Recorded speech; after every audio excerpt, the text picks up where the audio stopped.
일본의 중국 이야기입니다.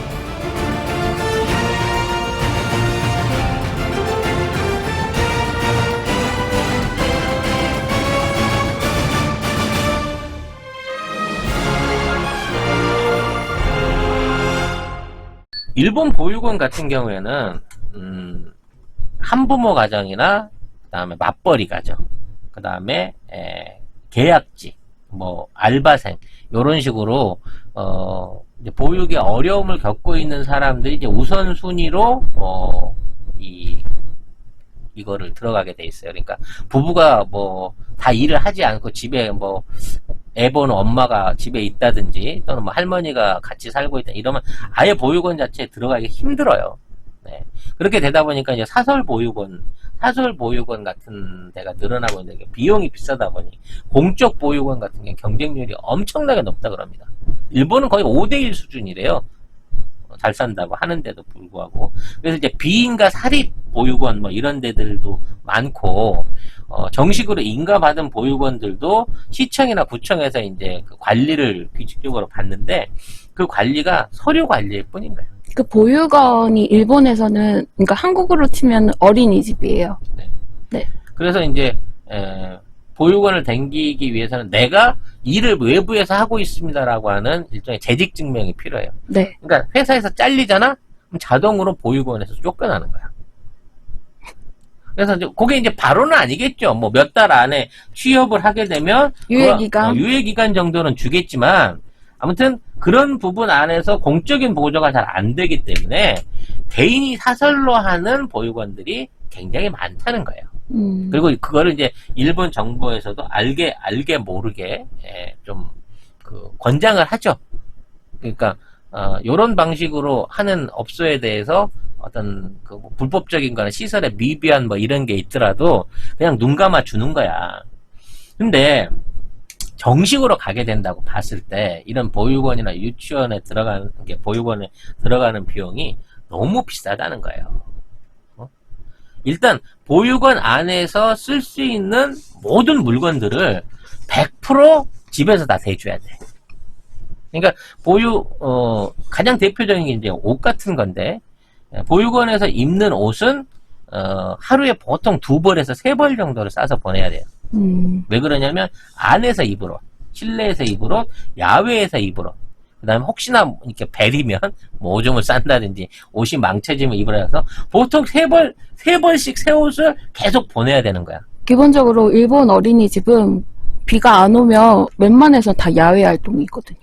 밖으로 내돌리는 거지. 막 그 병아리 짹짹하면서 이렇게 막 그 공원 돌아다니고 하는 게 이제 보육원 일인 거예요. 그래서 아무튼 이런 옷들을 입게 되다 보니까 옷에 대한 또 의복 규정이 있는 거야. 규정이 있어. 치렁치렁한 레이스나 뭐 장식이 달린 거 안 돼. 그리고 무슨 뭐 우리 뭐 번개맨이나 뭐 이런 코스프레 이런 눈에 튀는 의상 안 돼. 절대 샌들을 신으면 안 돼. 넘어질 수 있으니까. 쓰리바는 안 돼. 100% 운동화 시켜야 되고 지퍼 있는 옷도 안 돼요. 후드도 안 돼. 어디 걸려서 넘어질 수 있기 때문에. 그래서 애들이 잡아당길 수 있어. 또 그러니까 민낯이도 안 돼. 너무 노출이 많으니까. 그러니까 정말 평범한 티셔츠만 입힐 수 있는 거고 바지도 고무줄 바지만 그렇죠. 가능. 혁대를 차면 안 돼.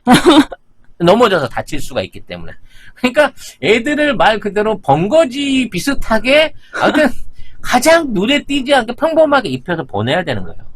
그리고 그 보낼 때 화장지, 기저귀, 그 다음에 수건, 손수건 이런 것들. 우리 옛날에 그 코풀하고 손수건 가릴 수건. 이렇게 묶어서 보냈잖아요. 아닌가? 여러분들은 그 세대 아닌가? 우린 초등학교 다닐 때 이걸 묶고 갖고 다녔거든요. 이런 쪽팔려. 거기서 지금 조금 생각해도- 머뭇했어. 나도 묶진 않았는데. 여기다 이 앞핀으로 이렇게 고정해서 갔거든. 그래서 그런 그 손수건을 아침 저녁 2장. 네. 뭐 이런 식으로 해갖고 가는 거예요. 그래서 이제 얘네들이 보육원을 가잖아. 그럼 네. 아까처럼 야외 활동을 간단 말이야. 체육관으로 간다든지 어디 뭐 박물관이나 이런 데를 이제 방문해갖고 현장 교육 가잖아. 뭐 이런 수업들은 다 별도 수업료로 다 내야 되는 거예요. 그리고 애들이 이제 그 보육원에 있으면서 만들어낸 쓰레기 있잖아. 뭐 화장지를 썼다든지, 예? 음식을 먹었는데 쓰레기 봉지가 나왔다든지, 특히 기저귀 같은 걸 쌌을 때 100% 싸갖고 집에 갖고 가야 돼요.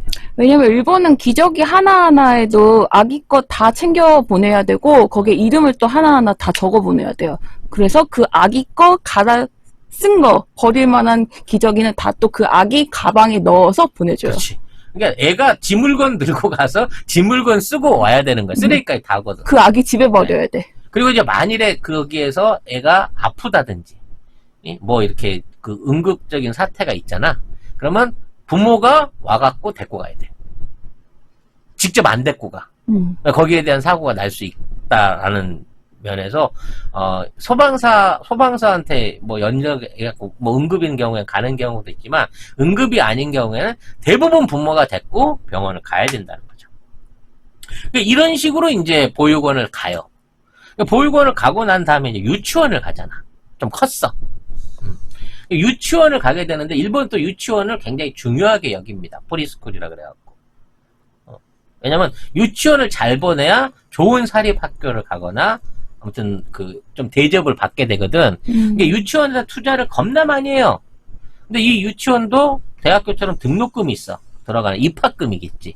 들어갈 때 들어가는 등록금. 그러니까 특별히 아무것도 안 해주고 그냥 한 70만 원, 100만 원을 받아요. 네. 그리고 옷을 100% 맞춰 입어야 돼. 유치원생은. 교복? 원복이지. 유치 아, 원복. 원복을 하절 동전기 따라가지고 이걸 맞춰주는. 일본 물가 비싸잖아. 보통 25,000원 이상인 거예요. 옷 한 벌, 애 옷 한 벌에. 얼마야? 25,000엔. 그러면 우리 돈으로 25만 원이에요. 오, 진짜 비싸다. 근데 그 한 벌 갖고 됩니까? 동복 2벌, 하복 3벌 뭐 이렇게 맞추다 보면 옷값도 어마어마하게 들겠죠. 네. 그리고 교육비가, 유치원 교육비가 평균이 35,000엔. 40만 원. 38만 원, 40만 원. 네. 지금은 그래도 유치원 무상교육이 됐다고 해서 거기서 조금 제해지는 게 있을 거예요. 그래서 이제 35,000엔 중에 국가가 25,000엔, 26,000엔 정도를 그게 내주고 엄마 아빠 벌이에 따라서. 그 소득에 따라서 내주고 개인 부담을 내게끔 하는데 그래도 10만 원. 1만 엔 정도는 매달 부담을 해야 된다는 거죠. 그렇지만 거기서 뭐 준비물 이런 거는 또 아마 별도인 걸로 제가 알고 있는데. 그 이외에 이제 학용품에 관련된 그 교재비, 뭐 교육비, 그 다음에 뭐 방문 교육비, 야외 교육비, 그 다음에 그 예를 들어 수영을 배운다면 수영 강사 이런 거 초빙하잖아요. 그럼 강사 초빙비, 수영장 이용비 이런 거 다 별도. 네. 들어가는 실비는 전부 다 개별적으로 내는 거고 요런 비용들 교재비 같은 거는 국가 지원 없어요. 그래서 이렇게 이제 애들을 유아원에 보내고 나면 이제 그 학원을 보내고 싶을 수 있잖아. 우리도 말하자면 피아노도 보내고 태권도도 보내고 이런 것처럼 기본적으로 이제 학원들을 많이 보낸단 말이에요. 네. 근데 학원들이 이제 보통 우리나라는 뭐 매일 가는 학원들도 있지만 일본은 이게 특성화 학원이기 때문에 주 1회가 기본이래요. 이런 학원. 피아노를 가는데 주 1회밖에 못 가는 거지. 그러니까 대부분 주 1회나 2회를 가는데 주 2회를 기준으로 해서 30분 수업 비용이 1만 엔. 10만 원인 거지. 2회를 가면 20만 엔. 한 달을 가면 80만 엔. 와, 거의 100만 원 날아가네요. 네. 8번 수업에 100만 원이 날아갈 수밖에 없는 뭐 이런 구조라는 거죠. 진짜 한국이 해자야. 피아노가 10,000엔, 수영이 10,000엔, 발레가 8,000엔. 왜 발레가 쌀까? 일본은 많은가? 네. 8,000원에서 1만엔 왔다 갔다 해요. 영어는 이제 수준에 따라서 좀 다른데 영어는 이제 10,000엔 뭐 이런 거고요. 그리고 발레 같은 경우는 입회비랑 의상비 그런 거 다 따로 해요. 그렇죠. 발레나 피아노 같은 데는 이제 이런 그 별도의 비용이 들어가는 부분이 있고요. 특히나 이런 데는 이제 1년에 한 번씩 발표회를 하잖아요. 발표회. 그러니까 의무적으로 하는 거야. 그 학원을 다니면 원생들, 우리도 많이 그런 거 하지 않습니까? 이게 기본적으로 10만 엔. 발표회 한 번 하는데. 맞아. 거기 대관료 이런 것도 아이가 다 부담하는 걸로 들었어요. 그래서 맞아요. 거기 들어가는 행사 비용까지 학부모가 다 거출해서 이걸 모아야 된다는 거죠. 아, 어마어마합니다. 이래갖고 이제 초등학교 가요. 네. 초등학교를 가는데, 일본의 이제 초등학교 그때부터는 이제 일본식 교육, 평등화 교육이 일어납니다. 그게 무슨 얘기냐면, 옷부터 시작해서 머리 스타일, 심지어 학용품까지, 지정해주는 물건만 써야 되는 거예요. 일본 애들 매는 그 가방 혹시 보신 적이 있나요? 이게 이제, 이 사각으로 생겨 란도셀이라고 부르는데, 그게 규격화되어 있는 그런 가방인 거예요. 가죽으로 돼 있고 이렇게 덮으면 덮어지고 벗기면 나오는 건데 이 란도셀 가방이 규격품인 거야. 교복과 마찬가지로. 근데 1학년부터 6학년까지 다 이 한 사이즈 가방을 메고 다녀요. 근데 1학년 때는 크지만 6학년 때쯤 되면 등에 살짝 달라붙어 있는 사이즈밖에 안 돼. 등치 큰 애들한테는. 근데 다른 가방은 메면 안 돼요. 왜? 획일화돼야 되니까. 거기에 필통이나 연필 같은 것도 우리가 말하면 뭐 피카츄 필통 뭐 이런 거 안 돼. 아무런 무늬가 없는 민자로 된 필통과 아무 무늬가 없는 우리 흔히 말하는 주홍색의 그 깎아서 쓰는 연필 요것만 써야 되는 거예요. 그 규정이 명시되어 있어요. 네. 안내가. 심지어 지우개에도 무늬가 있으면 안 돼. 네. 자도 아무런 표시 없는 15cm 자만 가능해요. 30cm 이상 갖고 다니면 안 돼. 15cm만 갖고 다녀야 돼. 규격이 써 있어. 물감하고 색연필도 반드시 12색. 24색 갖고 오면 이거 안 돼. 태학이야. 12색만 사용해서 써야 된다는 거죠. 심지어 실내화도 아무거나 신으면 안 돼. 학교에서 지정하는 디자인의 물품만 신어야 된다는 거죠. 그래야만 튀지 않는 거야. 평등한 교육을 그래야만 받을 수 있다는 거지. 이런 획일화 교육 안에서 애들을 키우는데 그냥 키우면 괜찮은데 돈이 엄청나게 드는 거야. 맞아. 아까 얘기한 거 요건 대충 그 학원비 같은 거나 뭐 이런 이제 학교에다 내는 돈들 있잖아요. 성금을 낸다든지 뭐 무슨 목적을 위한 기금을 낸다든지 뭐 이런 식으로 하면 입금시켜주면 좋잖아. 우리는 지금 전부 다 그 아이 구자로 이거 만들라고 부모 구자로 만들라고 온라인으로 넣고 빼고 하잖아요. 일본은 아직도 학원비를 주거나 학교에 뭐 돈을 내게 되면 봉투에다가 돈을 넣어가지고 쉽게 말해서 봉투에 도장을 하나 찍어가지고 보내는 거예요. 학부모가 선생님한테 봉투를 보내면 학부모 도장이 찍힌 데다 돈을 넣어갖고 학원 선생님이랑 학교 선생님을 보내. 그럼 선생님이 그 돈을 빼고 그 봉투에다가 내가 영수를 했습니다 하고 도장을 찍어서 보내. 아, 진짜 일본 피아노 학원 같은 거 보낼 때 그 다달이 1월, 2월, 3월 이런 거 다 써 있어요. 거기에 1월 원비를 냈으면 거기에 도장 찍어서 이제 현금 꺼내고 나 그 기억난다. 선생님이 다시 돌려줘요. 내 옛날에 육성회비 진짜 그렇게 1년 12달 찍혀진 거 가갖고 도장 받아 빨간 도장 와가면서 찍어줍니다. 네. 이 갖고 갔던 그 기억이 나네. 근데 이걸 일본에서 지금도 하고 있는데 저도 이거를 미치야 가동 때 피아노 학원 다녔을 때 이걸 제가 겪었어요. 지금부터 송작가TV 협찬 광고 방송이 시작됩니다. 앰퓨어 부스터. 사실 제가 자동차 매니아잖아요. 이 앰퓨어 부스터를 좀 적극적으로 밀고 싶어요. 요거 두 개를 이제 한 세트로 해서 배송을 해드리는데 이거 써보신 분들은 아시겠지만 실제 이게 노후된 차들 15만 킬로 이상 된 휘발유차나 경유차들 같은 경우에는 출력이라든지 연비 개선되는 게 바로 보여요. 엔진 소리 자체가 변한다니까. 이런 대단한 효과를 가진 제품을 제가 선전할 수 있는 게 좀 너무 좋아요. 이 앰프어 부스터를 넣었다가 자동차가 이렇게 망가지게 되면 대상물 보험이 들어있어요. 제가 방송에서 3억이라고 해요. 실제는 1억이에요. 그래가지고 또 잘못했네. 송작가 덕분에 대상물 보험 가액이 3억까지 올랐습니다, 여러분.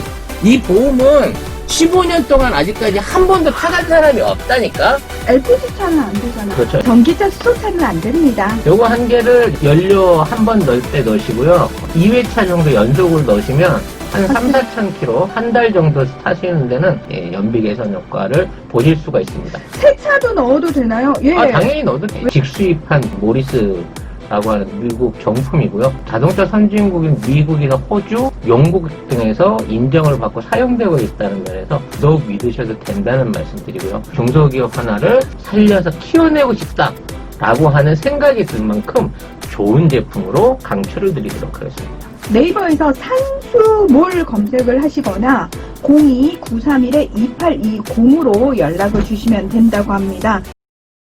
진짜 웃기는 거는 이런 학원이나 뭐 학교 같은 데에서 이제 학교는 아니겠죠. 공립학교는 아니겠지만 학원이라든지 외부 교육기관에서 냉난방을 하잖아요. 네. 냉난방비는 별도로 따로 받는다고 합니다. 아, 그렇다네요. 네. 그렇다네요. 그리고 수업료를 내야 돼요. 보강료를 내야 됩니다. 일본은. 일본은 학교에서 수수료.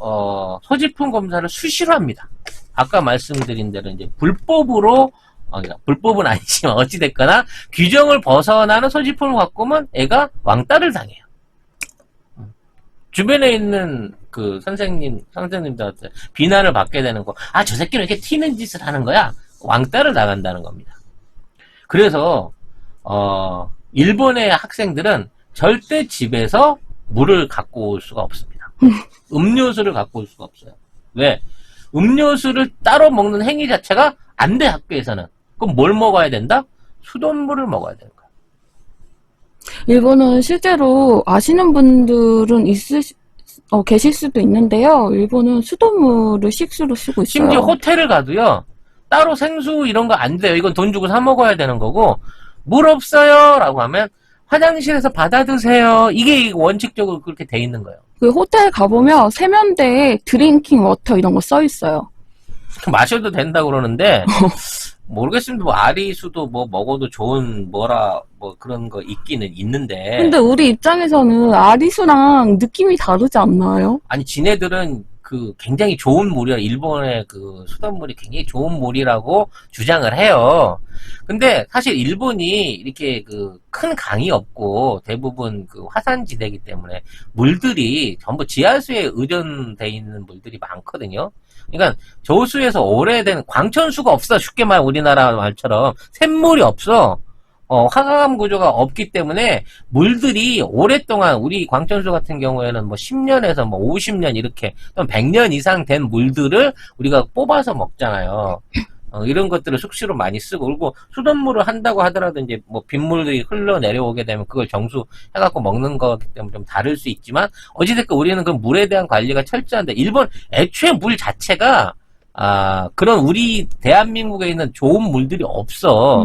근데 그런 것들을 정수를 해가지고 어떻게 만들어지는지 모르지만, 지하수인지 뭔지 모르지만, 아무튼 그거를 해가지고 식수로 먹는 거를 대중화가 돼 있는 거야. 그러면 최소한 예를 들어 티백을 갖고 와서 물을 타서 먹는다든지 뭐 이렇게는 해줘야 될 거 아니야. 그것도 위험하다고 못하게 하는 거야. 사실 일본 여행 가시게 되면은 그 식당에서 나오는 그 생수도 사실은 수돗물이에요. 수돗물이라고 생각하시면 됩니다. 그래서 이러한 방식대로 고등학교까지 획일화된 교육을 받는 거예요. 그리고 대학교를 가는 거죠. 네. 근데 일본의 대학교에서도 이 아날로그는 영원히 변하지가 않아요. 일단 일본의 대학교 안에는 우리가 흔히 말하는 뭐 SNS나 인터넷으로 통보를 하거나 뭐 이런 전자공시가 없어. 우리나라는 전부 들어가갖고 홈페이지 안에 들어가서 수강 신청도 하고 뭐 게시판에 쓸 거 있으면 다 하잖아. 근데 일본은 그게 없어요. 직접 다 손으로 다 해야 돼. 그리고 이제 예를 들어 행사가 있잖아. 일본에 특강을 한다. 뭐 이런 행사를 한다 그러면 온라인에 이게 떠요. 뭐라고 뜨느냐? 공대 건물 2층 게시판을 참조하시오. 이렇게 뜨는 거야. 거기다 올려주면 되잖아. 어디서 특강을 한다고. 그 특강에 대한 거 물어보러 홈페이지를 접속하면 공대 2층의 게시판을 가서 확인하시오. 이러고 써져 있다니까? 이런 거 자체를 안 올려요. 그리고 그런 게시물들 자체도 일일이 프린트물을 거의 안 써. 수기로 써서 도장을 찍어갖고 게시물 걸어요. 이거 누가 써서 게시물 걸었다. 최소한 도장이나 사인 정도는 누가 썼는지 다 거기 밝혀져 있는 거죠. 이게 거짓말 같죠? 진짜로 지금 일어나고 있는 일이에요. 그래서 이제 일본에서 그 리포터를 내거나 네. 우리 흔히 아는 말로 리포터를 내거나 논문하면 논문을 써갖고 내잖아요. 그러면 이제 그런 거를 갖고 우리로 말하자면 온라인으로 이메일로 붙이거나 아니면 뭐 그 클라우드 같은 데다 공유해서 올려놓고 교수가 확인하면 되잖아. 일일이 다 출력을 해가지고 앞에 이걸 철을 해야 돼. 그러니까 단순히 출력했다 그래서 용기별로 갖다 주면 안 돼. 그거를 그 일본식으로 구멍을 뚫어가지고 철을 규격에 맞춰서 딱 해가지고 포장 앞뒤로 이렇게 다 씌워. 이게 뭐죠? 제본. 제본 맞아. 제본하는 형태로 해가지고 내부를 만들어. 내부를. 제출용, 보관용, 뭐 확인용이라고 내부를 만들어가지고 자기 신분증을 들고 가서 신분 확인을 했고 그걸 아날로그로 접수를 해야 받아준다는 거예요. 아니, 최소한 메일 제출 같은 건 있어야 되는데, 거기는 일일이 다 프린트를 합니다. 일일이 다 프린트를 해요. 그리고 그 프린트에도 격식이 있어. 뭐, PPT 이런 것도 아니에요. 뭐 그 회사에 가면 제일 먼저 가르치는 게 그런 거라잖아요. 어떻게 제본을 해야 되는가, 호치키스는 어디다 찍어야 되는가, 도장은 어디다 해야 되는가, 이런 것부터 신입사원을 가르치는 거야. 그걸 잘 못하면 대학 때 뭐 배웠니? 라는 욕을 처먹는다는 거죠. 네. 아무튼 그런 아날로그적인 데서 살고 있는 게 일본인 겁니다. 그럼 일본 가서 뭐를 해먹고 살아야 됩니까? 많은 분들이 저한테 그런 거 많이 물어와요. 뭐 일본뿐만 아니라 앞으로 4차 산업혁명 시대 그러겠지만 손으로 때우는 거 아니야. 손으로 때우는 거. 미용이라든지 배관공이라든지 전기공이라든지 뭐 이런 거 해야 됩니다. 그 열쇠도 돈 많이 법니다. 네. 열쇠 일본에서 따는 거. 제일 돈 많이 버는 게 배관공, 열쇠공, 세탁소 수리공 이런 사람들이에요. 맞아. 머리 한번 깎으면요 기본적으로 25,000엔, 35,000엔 그런데요. 우리 돈으로 25만원 주고 머리 깎는 거야. 5천 엔, 그러니까 예, 최소가 5,000엔이니까 네. 기본적으로. 옷 같은 거 있잖아요. 옷 같은 거 기장 줄이고 뭐 이렇게 뭐 소매를 리폼하잖아요. 기본적으로 5,000엔 미만이 없어요. 어디 무인양품 같은 데 가갖고 허름한 티셔츠를 하나 샀어. 근데 이게 소매가 길어. 그래서 생각 없이 가서 수선을 맡기잖아요. 티셔츠는 1,000엔에 샀는데 수선비가 4,000엔, 5,000엔 나와요. 근데 그만한 비용이 들 수밖에 없는 거. 뭐 그렇게 달라는데 어떡할 거야? 집에 열쇠가 이게 거기는 전자도어록 같은 걸 안 쓰니까 왜 안 쓰냐고 물어보면 재난 때 다치면 위험하기 때문에 안 쓴다는데 더 말이 안 되는 거 아니야? 그리고 열쇠 잊어버리면 더 위험한 거 아니야? 그게 시큐리티 이런 거를 쓰게 되면은 보안에 취약해서 그렇게 아날로그 열쇠를 쓴대요. 번호를 누르는 거 자체가 딴 사람이 그 번호를 알 수 있게 되면 누구나 한다는 거. 그럼 뭐 열쇠는 안전한가? 그러니까 쥐가 쥐고 있어서 열쇠는 안전해? 그래서 재래식 열쇠를 아직도 써요. 진짜요? 다물통을 3개씩 다루고 그러고 살아. 그게 진짜 무거워요. 일본 살려면은 쥐고 다닐 게 너무 많아서 되게 무거워요. 기본적으로 아까 얘기한 대로 열쇠, 도장, 휴대폰 뭐 이런 그 사회생활을 하는데 잡다하게 필요한 물건들을 다 놓고 다니니까 일본인들이 항상 그 서류 가방을 들고 다니는 거야. 일하는 사람들이. 아무튼 이러한 체제하에서 아날로그로만 길들여져서 사회에 나오기 때문에 결국 대학교 나와갖고 컴퓨터 전문 직종을 나온 애들도 가서 수기로 일일이 다 처음부터 하는 걸 배우는 거예요. 직장에 들어가면. 지금 말이 나와서 말이지만 열쇠 한번 따는데 열쇠 잃어버려서 한번 따는데 최소가 30만 원이에요. 최소 30만 원. 그러니까 이제 이런 부분은 있겠지. 내가 예를 들어 옷을 수선해 입는다든지 옷이 찢어졌다든지 뭐 어디가 이렇게 싼 물건이 고장나면 고칠 생각을 안 하고 새로 사는 게 더 싸게 맥히는 거야. 맞아. 열쇠를 잃어버렸는데 열쇠공을 불러가지고 열쇠를 복제하는 비용이나 새로 열쇠를 갈아 끼우는 비용이랑 똑같이 든다는 거지. 아무튼 이런 아날로그화된 사람들한테 IT를 가르쳐갖고 어떻게든 얘네들을 좀 뭐라 그러나 새로운 IT 시대에 사람으로 끌어들이려고 하기에는 너무 얘네들의 교육이라든지 생활상 자체가 태어나서부터 완전히 아날로그에 젖어 있고 지금까지 이걸 못 바꿔주는 거예요. 아직도 그게 있어요. 그 녹화 비디오. VHS? 아직도 VHS를 쓰고 베타 테이블 돌려보는 뭐 이런 애들이 상당수가 있고 팩스가 일본에서 가장 유용한 어떤 공공 통신 수단으로 쓰이고 있는 게 일본이기 때문에 이런 나라가 IT를 통해 가지고 앞으로 뭐 세계 경쟁력을 가지고 뭐 혁신을 하고 이런 거 자체가 안 돼. 이런 유치원 때부터 보육원 때부터 그런 교육으로 지금까지 켜온 애들한테 어떻게 그런 혁신을 가르치겠냐고. 그런데 보면 우리 애들 봐봐요.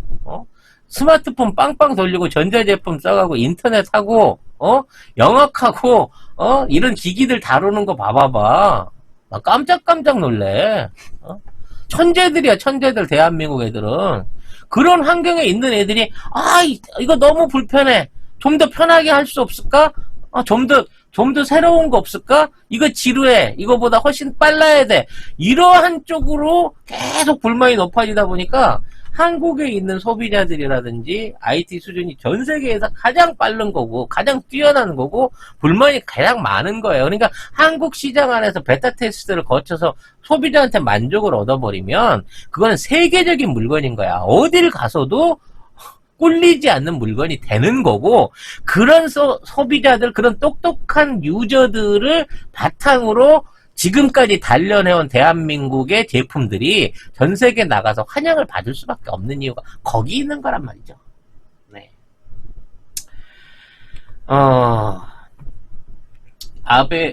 이번에 스가가 자기의 취임을 위해서 만화를 그려서 홈페이지에 올렸다라는 걸 보면서 정말 얘네들은 도대체 언제나 깨어날까. 그리고 일본 국민들 중에 앞으로 일어나야 될, 그러니까 일본 국가가 해보겠다고 혁신을 이해하고 수용할 수 있는 사람이 얼마나 될까. 일본의 공무원들 중에 지금 제대로 된 휴대폰이나 컴퓨터 프로그램을 쓸 수 있어서 앞으로 변화하려고 하는 일본의 4차 산업혁명을 받아들일 수 있는 관료가 몇 명이나 있을까라는 생각이 들어요. 국민이 어리석기 때문에 답이 없는 거야. 그런 국민을 깨우지 않고 지금 상태로 유지시키는 거는 이 국민의 우민화를 통해서 국민을 속여먹고 그 안에서 국민을 이용해 먹으려고 하는 일본 정치에 욕심이 있기 때문에 그렇게 가는 방향으로 가야 됩니다 하고 산업계라든지 교육자라든지 어떤 그 경제학자들이 아무리 주장을 해도 이 스가 같은 아베 같은 70 넘은 노쇠한 그 정객들이 이 일본 정치를 쥐고 흔드는 일본은 앞으로도 발전 가능성, 개혁 가능성 전혀 없다는 거지. 근데 그런 일본의 사주를 받아가지고 국내에서 이 토착 외구들이 본토 외구한테 충성을 다하기 위해서 나라를 분탕질하고 있는 거야. 빨리 이 상황을 극복하기 위해서라도 우린 일본을 알아야 된다. 그리고 일본에 대한 꿈을 깨야 된다. 우리가 알고 있었던 선진국에 대한 우리보다 훨씬 경쟁력 있고 앞서가는 강한 일본에 대한 꿈을 깨고 그 자신감을 가지고 우리가 일본을 접수하고 점령하고 가르치고 정상화 시켜줘야만 일본 국민들이 원시인으로 안 빠진다는 거예요. 저대로 10년, 20년 방치하잖아요. 일본은 전 세계에서 가장 낙후된 국가가 될 수밖에 없는 상황으로 가고 있다는 거죠. 아베 잘했어. 스가 잘하고 있어. 라는 얘기로 이 에피를 마치려고 합니다.